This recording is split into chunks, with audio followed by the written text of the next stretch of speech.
राजस्थान की राजधानी जयपुर स्थित का हवा महल इसे सन 1799 में राजस्थान जयपुर बड़ी चौपड़ पर मेट्रो स्टेशन के पास में राजा सवाई प्रताप सिंह ने बनवाया था। ये सामने आपको हवा महल का बोर्ड नजर आया। यहाँ से हम प्रवेश करेंगे अंदर की तरफ, और अंदर की तरफ सबसे पहले हम जाएंगे बुकिंग काउंटर की तरफ। बता दे रहा हूँ जहाँ पे रेट है यहाँ की 50 रुपये टिकट बता दे रहा हूँ। और वहीं से फिर आनंद पोल द्वार से प्रथम दरवाज़ा है वहाँ का, और द्वितीय दरवाज़ा भी आपको दिखाऊंगा, देख लीजिए आप लोग। अंदर हम प्रवेश हम कर चुके हैं। आपको एंट्री गेट दिखाया था, यहाँ का बोर्ड दिखाया था। अब आपको बुकिंग काउंटर भी दिखा रहा हूँ आप लोग को। यहाँ आगे आगे जाके पहले यहाँ पे एक और बोर्ड देखेंगे जिसपे लिखा हुआ है हवा महल, इंग्लिश में बता दे रहा हूँ, और हवा महल की जानकारी वहाँ पे दी हुई है, बता दे रहा हूँ आप लोगों को। ये देखिए,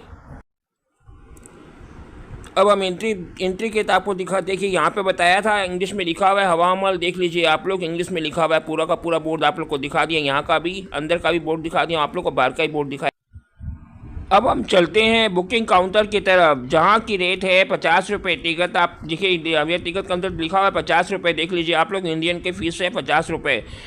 तो हम 50 रुपये की टिकट लेके हम अंदर जाएंगे, प्रवेश करेंगे हवा महल का। फिर से एक बार आपको बोर्ड दिखा दिया हूँ, और यहाँ पे आनंद बोल दरवाज़ा पहला दरवाज़ा है, बता दे रहा हूँ। आनंद बोल दरवाज़ा के पास ये इधर में एक कुआं भी बना हुआ है, बता दे रहा हूँ। और इस ये दूसरा दरवाज़ा आपको सामने नजर आया, दूसरा दरवाज़ा है। इस दूसरे दरवाजे का नाम है चंद्रपौल। यहाँ से हम प्रवेश के अंदर की तरफ, बेहद सुंदर दरवाज़ा देख लीजिए आप लोग, यहाँ पे बेहद सुंदर दरवाज़ा। हम अंदर प्रवेश हम कर चुके हैं। हवा महल का आपको जो हिस्सा नजर आ रहा है वो एक यहाँ का फ्रंट हिस्सा है, यानी सामने वाला हिस्सा है। और जो हम रोज से देखते हैं वो यहाँ का हवा महल का बैक साइड वाला हिस्सा है।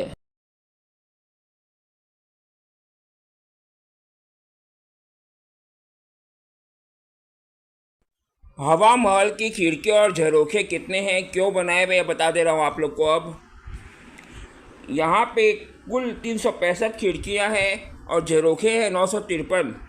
365 यानी साल में 365 दिन होते हैं, 365 खिड़कियाँ हैं यहाँ पे। हवा महल के बोर्ड में जो जानकारी की गई उनके हिसाब से यहाँ पे खिड़कियाँ 365 और झरोखे हैं 953। एक वर्ष में जितने दिन होते हैं यहाँ पे उतनी खिड़कियाँ 365। अब सवाल ये होता है कि इतनी खिड़कियाँ और इतने झरोखे यहाँ पे क्यों बनवाए गए हैं। तो इसका कारण इस बिल्डिंग के नाम से ही स्पष्ट होता है, हवा महल नाम है इस, जिसे हम विंड प्लेस यानी हवा महल बोलते हैं, यानी हवा का महल। यहाँ हवा चारों ओर से फ्लो करती है। यहाँ पे जो फव्वारे चलते हैं उनसे जो हवा टकराती है और फ्लो करती है, उससे यहाँ का वातावरण चारों तरफ एकदम बेहद ठंडक हो जाता था, जो गर्मियों में बेहद ठंडक महसूस करवाता था। और यहाँ का एक और कारण है कि इतनी खिड़कियाँ और बनवाने का, क्योंकि यहाँ पे पर्दा प्रथा थी और रानियों को पर्दे में ही रहना पड़ता था, इसलिए रानियाँ बाजार की गतिविधियाँ देख सके, दूसरे लोगों की नज़र में आए बिना बाजार में तीज और गंगोर की सवारियों को निहार सके। इसलिए इतने झरोखे और खिड़कियाँ बनवाए गए हैं, ताकि रानियों के लिए भी, विशेष रूप से रानियों के लिए भी बनाए गए हैं। ये हवा महल की खिड़की में लगे हुए रंगीन कांच है। इन कांचों के विभिन्न रंग आप लोग को दिखाई दे रहे हैं, हरा, लाल, पीला और नीला।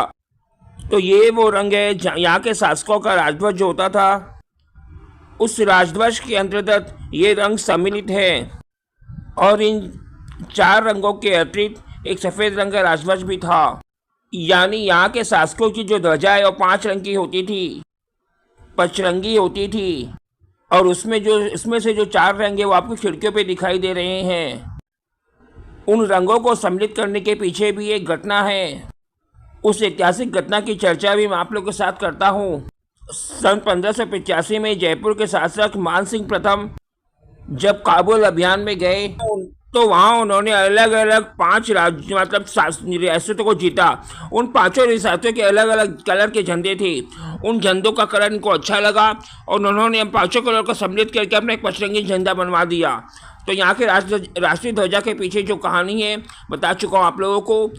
काबुल के 5 रियासतों के जो 5 कलर के अलग अलग झंडे थे, उन झंडों को एक करके पचरंगी झंडा बनवा दिया। यहाँ का राष्ट्रीय ध्वजा है वो अभी। जयपुर के हवा महल में प्रवेश करते ही सबसे पहले आपको होली चौक नजर आएगा, उसके बाद आपको प्रताप मंदिर, दोनों नीचे साइड में ही बता दे रहा हूँ। आप यहाँ पे आके मेरी तरफ बहुत सारी फ़ोटो खिंचवा सकते हो, जैसे यहाँ पे मैंने खिंचवाई थी, आप भी खिंचवा सकते हो यहाँ पे आके अपनी फ़ोटोज़। ये देखिए आप सामने जो देख रहे हो होली चौक है, यहाँ पे रानियाँ, दासियाँ और शहर रानियाँ सब मिल के यहाँ पे होली खेला करती थी। ये देखो हौदा नज़र आ रहा है, उस हौदे के अंदर एक फाउंटेन अभी है, पर पहले फाउंटेन नहीं था। इस हौदे को पूरा पानी से भर दिया जाता था और पानी से भरने के बाद उसमें रंग डाल दिया जाता था और सब लोग होली खेलते थे। बता दे रहा हूँ, हौदा आपको फिर से दिखाऊंगा, आप लोग इस हौदे को देखिएगा आप लोग। ये देखिए सामने आपको नज़र आ रहा है वो हौदा, उसी हौदे की बात कर रहा हूँ मैं। यहाँ पे पहले पानी में रंग डाला जाता था, फिर सबको होली खेलते थे। ये देख लीजिए हौदा एकदम साफ दिखा रहा हूँ आप लोग को, एकदम क्लियर कट में आप लोग हौदा दिखा रहा हूँ। देख लीजिए आप लोग, यहाँ पे फाउंटेन है अभी है, पर फाउंटेन पहले नहीं था, पहले यहाँ पे हौदा ही था जहाँ पे होली खेला जाता था। इसलिए नाम पड़ गया होली चौक। देखिए प्रताप मंदिर की तरफ जा रहे, प्रताप मंदिर का बोर्ड आप लोग को दिखा दिया और हम जा रहे प्रताप मंदिर की तरफ। यहाँ बता दे रहा हूँ ये मंदिर, ये हवा महल बनाया था प्रताप सिंह जी। यहाँ पे खिड़कियाँ की डिज़ाइन देखिए कितनी सुंदर लग रही है, बेहद सुंदर डिज़ाइन है खिड़की बनाई हुई है। देख लीजिए आप लोग खिड़कियों की नक्काशी देखिए, बेहद सुंदर है, बेहद सुंदर, बेहद सुंदर। ये हवा महल बनवाया था प्रताप सिंह जी ने, तो प्रताप सिंह जी का सबसे पहले आपको नज़र आएगा प्रताप सिंह जी की प्रतिमा। ये देखिए आप लोग को यहाँ पे नेचुरल कलर से पूरी दीवारों में, मतलब गेटों में पेंटिंग की गई है, सब्जी और फलों के रंग से कितनी सुंदर पेंटिंग की गई। देख लीजिए आप लोग, यहाँ पे पेंटिंग भी दिखा दिया, खिड़कियों का डिज़ाइन भी दिखा दिया, गेट का कटिंग यहाँ पे गेट, यहाँ पर देखिए कितने सुंदर, यहाँ पे देख लीजिए आप लोग कितना बेहद सुंदर खिड़की बनाई गई है, कटिंग, ये डिज़ाइन वगैरह, वास्तुकला देख लीजिए कितनी सुंदर लग रही है। यहाँ की कलाकृति देखिए कितनी सुंदर लग रही है। यहाँ के गेटों के डिज़ाइन देखिए कितनी प्यारी लग रही है और नेचुरल कलर को इसमें भरे गए हैं, कोई भी केमिकल कलर नहीं है, पूरा का पूरा नेचुरल कलर है। आप लोग बता दे रहा हूँ, ये आपको से नज़र आ रहे हैं प्रताप सिंह जी के सामने की प्रतिमा आपको नज़र आ रही है। और प्रताप सिंह जी के बारे में आप लोगों को दिखाऊंगा, इस बोर्ड पे भी लिखा हुआ आप लोग को बता दे रहा हूँ। पर यहाँ पास में ही एक वो बोर्ड है, यहाँ पे देखिए सवाई प्रताप सिंह जी के बारे में आप पढ़ सकते हो, बता दे रहा हूँ। यहाँ पे आप जब भी आओ तो सवाई प्रताप सिंह जी के बारे में यहाँ पे पढ़ सकते हो, बता दे रहा हूँ। यहाँ के खिड़कियों की डिज़ाइन देखिए, रंग बिरंगे कांचों से कितने सुंदर डिज़ाइन की गई। देख लीजिए आप लोग, रंग बिरंगे पूरे कांचों से कितने सुंदर डिज़ाइन की गई। देख लीजिए आप लोग यहाँ पे, यहाँ सारी डिजाइन, यहाँ पे आप लोग को बता दे रहा हूँ। प्रताप सिंह जी लिखने के बहुत शौकीन थे, कविता बहुत अच्छे से लिखते थे, इसलिए उनकी कलम और यहाँ पे कागज़ भी रखा गया है। देख लीजिए आप लोग यहाँ पे, वो यहाँ पे एक पोएट थे, कविता भी लिखते थे, इसलिए यहाँ पे उनका ये देखिए हवा महल का नक्शा है, पीछे साइड का दिखा रहा हूँ। ये पीछे साइड का बैक पोर्शन है और आगे साइड का भी आप लोग को दिखाऊंगा। यहाँ पे प्रताप महल में हवा महल का नक्शा भी रखा हुआ है, ये पीछे साइड का नक्शा है। देखिए भगवान के श्री कृष्ण के मुकुट के आकार क्या यहाँ पे गेट पूरा है बनाया हुआ। और यहाँ पे आप लोग को पीछे साइड का भी नक्शा दिखाऊंगा। देख लीजिए आप लोग, आगे साइड का नक्शा एकदम अच्छे से देख लीजिए। अब आप लोग को पीछे साइड का नक्शा दिखाऊंगा। ये देखिए आप, ये पीछे साइड का नक्शा है, बता दे रहा हूँ। ये बैक पोर्शन है, फ्रंट पोर्शन नहीं है, बता दे रहा हूँ। आप लोग को लगेगा कि फ्रंट पोर्शन है, पर यह फ्रंट पोर्शन नहीं है, बैक पोर्शन है। और फ्रंट पोर्शन आप लोग को अब दिखाने जा रहा हूँ, बता दे रहा हूँ आप लोग को फ्रंट पोर्शन कौन सा बता दे रहा हूँ। ये देखिए आप लोग को मैं दिखा रहा हूँ, अब यहाँ का फ्रंट पोर्शन बता दे रहा हूँ। बैक पोर्शन था एकदम, वो बैक पोर्शन देखते ऐसे कोई भी बोल देगा ये फ्रंट पोर्शन, पर ये नहीं। ये देखिए फ्रंट पोर्शन आपको दिखा रहा हूँ, ये है यहाँ का फ्रंट पोर्शन। देख लीजिए आप लोग यहाँ पे हवा महल के भोजनशाला राज ध्वजा की जानकारी अब देने जा रहा हूँ आप लोगों को। यहाँ पर ऊपर की तरफ लगे हुए कड़ों में रानियों के झूले टांग दिए जाते थे, जहाँ रानियाँ झूला झूलती थी। यहाँ पे ठंडी हवा का आनंद लिया करती थी आंगन में। और हम आ चुके हैं अब यहाँ के बने भोजनशाला में। इसी भोजनशाला में उस जमाने में रानियाँ बाजुल का उपयोग करके जमीन पर बैठकर भोजन किया करती थी। आप देखेंगे इस भोजनशाला को भी बेहद खूबसूरती से बनाया गया है, जो कि यहाँ के बने स्तंभ और आर्टनुमा डिजाइन वाले गेट्स को देख साफ पता लगता है। देख लीजिए गेट भी दिखा दिया, रूम भी दिखा रहा हूँ। इन गेट के ऊपर छोटे छोटे कड़े भी लगाए गए हैं, जिनमें उस समय में पर्दे लगाए जाते थे। इसी तरह के कड़े यहाँ पर बने बरामदे में भी लगाए गए हैं। देख, जयपुर के हवा महल का रतन मंदिर, हम यहाँ पे घुसते ही ग्राउंड फ्लोर पे देखे थे होली चौक और प्रताप मंदिर, और ये रतन मंदिर बता देता हूँ सेकंड फ्लोर पे बता देता हूँ आप लोगों को। ये देखिए हमने पहले ही देखा था होली चौक और प्रताप मंदिर, हम देख चुके हैं नीचे में। उसके बाद चलते ऊपर की तरफ, यहाँ पे सीढ़ियाँ नहीं है, इस प्रकार से बनाया हुआ है। इन रास्तों का उपयोग करके रानियाँ ऊपर जाया करती थी। उनको ऊपर ले जाने के लिए व्हील चेयर का इस्तेमाल किया जाता था। उस समय रानियाँ बहुत ही भारी आभूषण और वस्त्र पहना करती थी, इसलिए उनकी व्हील चेयर को 2 दासियाँ आगे से पकड़ कर चलती थी और 2 पीछे से। यहाँ ज़मीन पर ऐसा रैंप इसलिए बनाया जाता था जिससे कि व्हील चेयर को ग्रिप बनाने में आसानी हो।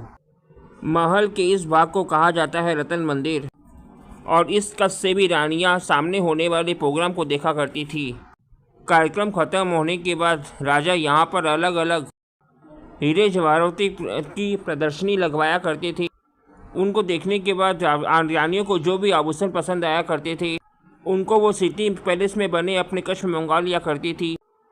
आप देखेंगे इस रतन मंदिर को भी अलग अलग रंगीन कांचों का उपयोग करके बड़ी खूबसूरती से बनाया गया है। और यही नहीं, आपको यहाँ पे अलग जगह जगह सुंदर शीशों का भी इस्तेमाल करते हुए दिखाई देगा। देखिए कितना सुंदर लग रहा है शीशा, जो कि इस महल की शोभा को और बढ़ा देता था। यहाँ भी महलों की बाकी हिस्सों की तरह कड़े लगाए गए हैं झूले लगवाने के लिए, और रानी यहाँ पर झूला करती थी। आपको यहाँ पर एक ये बरामदा दिखाई देगा, और इस बरामदे में भी छोटी छोटी खिड़कियाँ बनवाई गई है। तो यहाँ पर जो भी त्यौहार या कार्यक्रम आयोजित किए जाते थे, रानियाँ उनको अंदर से और दासियाँ इनको इन खिड़की से देखा करती थी। हवा महल के फर्स्ट फ्लोर में बने शरद मंदिर को हम एक्सप्लोर करते हैं। अब शरद मंदिर बेहद सुंदर है, ये भी आप लोग को बता दे रहा हूँ। आइए अब हम देखते हैं यहाँ का शरद मंदिर। हवा महल की पहली मंजिल पर बना सबसे खास कक्ष, जिसको कहा जाता है शरद मंदिर।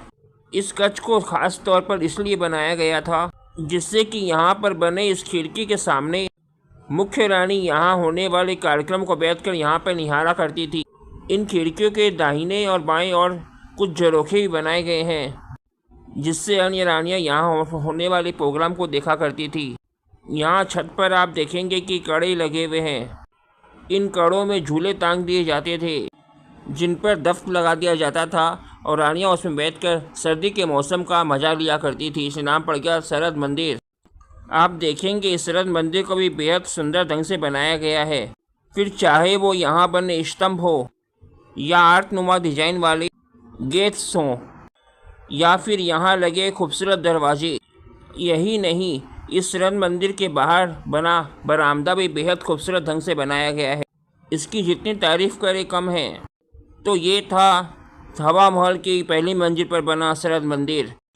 हवा महल की 2 मंजिलों को हम देख चुके हैं। अब तीसरी मंजिल पे यहाँ का विचित्र मंदिर, भगवान श्री कृष्ण का मंदिर। देखिए बाहर से फ्रंट से देखिए कितना सुंदर लग रहा है मंदिर, देख लीजिए। हम जाएंगे अंदर की तरफ। अब ये देखिए बाहर का फ्रंट आपको दिखा दिया हूँ। अब अंदर की तरफ हम प्रवेश कर रहे हैं। विचित्र मंदिर के अंदर की तरफ हम प्रवेश कर रहे हैं। यहाँ के राजा बहुत बड़े कृष्ण भक्त थे। उन्होंने ये मंदिर इसीलिए बनवाया ताकि भगवान श्री कृष्ण की यहाँ पे पूजा आराम से कर सके। यहाँ जन्माष्टमी का पर्व बेहद शालीनता से मनाया जाता था, बेहद धूमधाम से मनाया जाता था। छत पे जो आप कड़ी देख रहे हैं, वहाँ पे कृष्ण भगवान के लिए झूला टांगे जाते थे।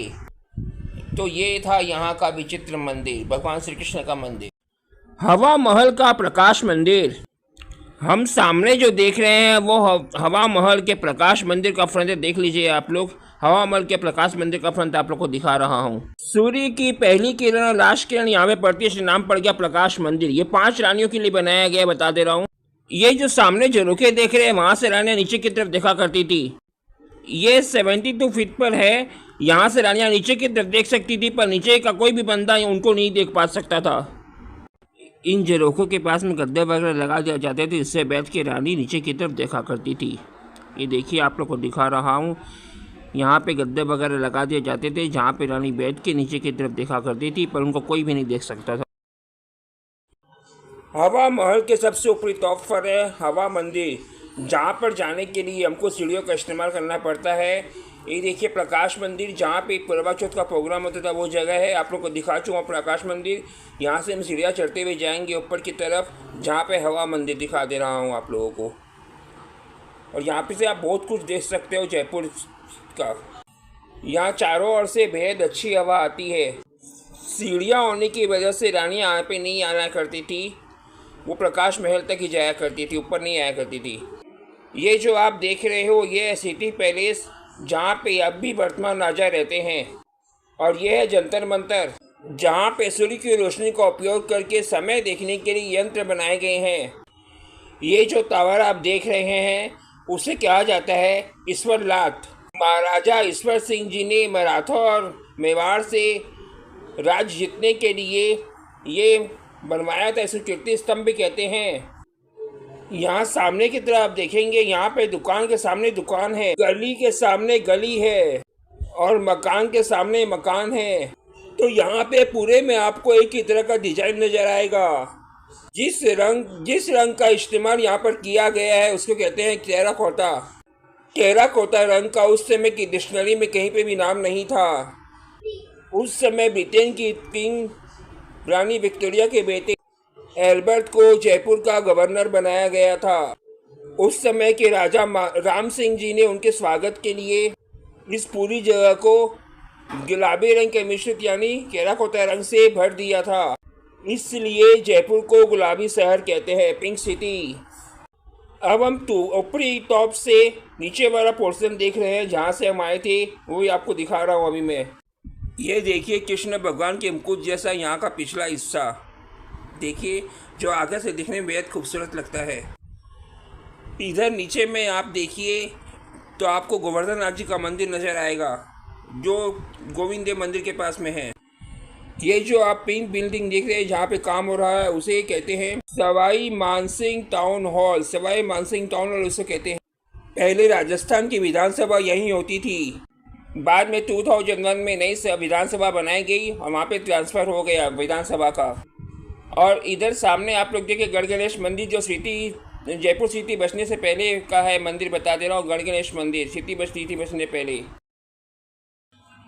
जब हम नीचे से ऊपर गए थे तो ये फव्वारा बंद था, पर अभी अब फव्वारे चल चुका है। देख लीजिए कितना प्यारा लग रहा है यहाँ का फव्वारा।